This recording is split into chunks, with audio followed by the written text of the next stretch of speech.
The problem with inflammation is only if it stays, if you have chronic inflammation. And why would it be chronic? Because again, you are never relaxing, you are never recovering. Your body is staying at the heightened stress response. And so if you don't get to recover, the inflammation doesn't get to go away. The inflammation can just be because you are stressed. Your body just knows there's a stress and it responds the same way to a stress that is because of the hostility in the environment as it is to if there is an injury to the body. The stress response is the same. And the inflammation that occurs is there for a small amount of time to do a specific task. But if that task is not actually necessary, or the task is done, but there's no now relaxation, the body doesn't recognize, okay, I can relax, all that inflammation and all the elements of it now begin to affect normal tissue because those things are there to fight. Those cells come to fight and they're going to fight somebody.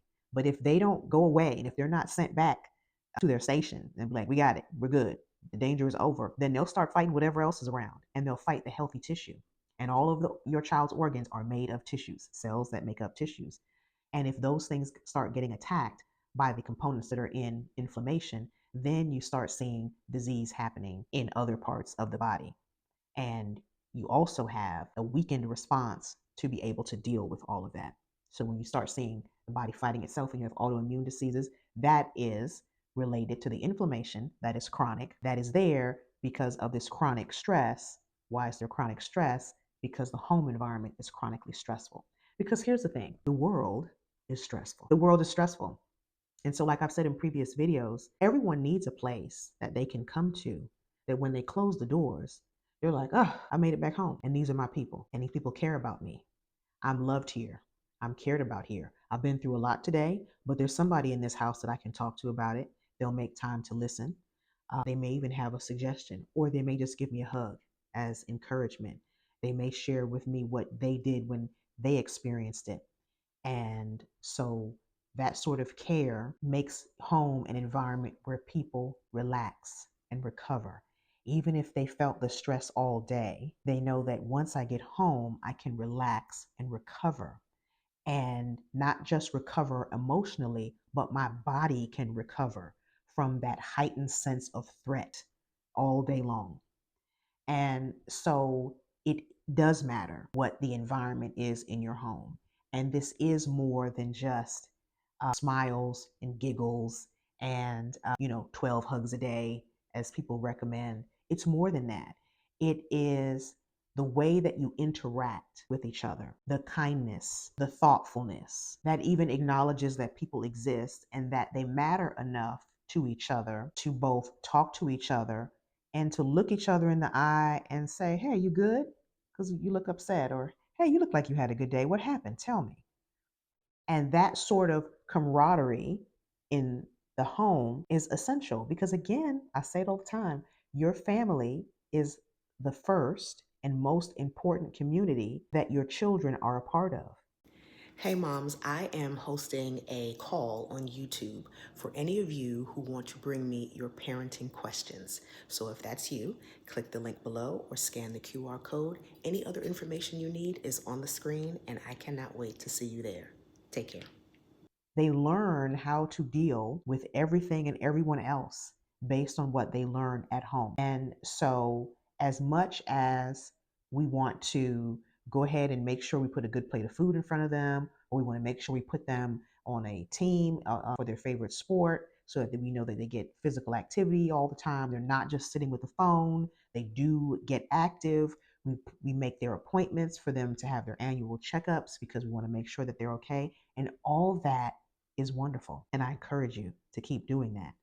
But we also have to be mindful of the quality of the interactions that we are having in our families, how well we are bonding, how well we are caring about each other, how well, like we talked about in previous videos, how well are you caring? How well are you showing compassion? How well are you celebrating? Will siblings get along all the time? No. But if it's a regular thing that there's actually animosity, like it looks like borderline hatred between two kids in particular, that needs to be addressed. That needs to be something where you and your husband sit down and talk with that child and those children and have them explain where this started, what is it all about, what do they need, how can we help, what have they misunderstood. These things can't just go on because it's bigger than the fact that when they grow up, they won't be friends. We tell our kids, we hope to live a long time, but the fact of the matter is, they are going to have each other when they don't have us. And the way that they tend to their relationship now will have all the impact on what kind of relationship they have as adults. And so, yes, it is important in terms of how they relate going forward in the relationships they have and whether or not their families get together and all of that. But I want them healthy. It's more than just having peace in your home, although peace is paramount. I say that all the time too, but their health is paramount too. And so I'm hoping now that you have an appreciation for how important it is to be mindful. To be mindful. I don't expect for you to do everything perfectly. And I'm not adding anything onto your plate because I'm a mom too. I'm not adding anything onto your plate to try to make your life miserable, nor am I trying to shame you into thinking that you are a failure. What I want you to do is, because I know that you are probably a very attentive mom and you're doing the best you can, I want you to understand other elements that you can add in and just consider. It's things like this. Like I said, having those conversations that are difficult, especially if you see siblings that are not getting along and it's been a long standing thing. It's not an argument here and there. It is they don't speak to each other. They don't ever spend time with each other. They hardly talk to each other. Like, we have to address that. But it's also things like a family dinner. And I know you are busy, like everyone else is busy. But one night a week, one night when you all gather around a table, and it's not optional. Okay? So here's where we have to remember that we are the moms, and this is our castle, and what we say goes, right? And so everyone needs to prioritize that there will be everybody agrees on the night. And on this night, we all have dinner together. Dinner will be at this time. Try to make it as healthy as possible. But if you can't make it as healthy as possible, the point is getting around a table and eating. And soon you will see the conversation start. On that note, I want you to remember that when it comes to you being the mother of your children, you are the woman for the job. You take care of yourself and take care of your children.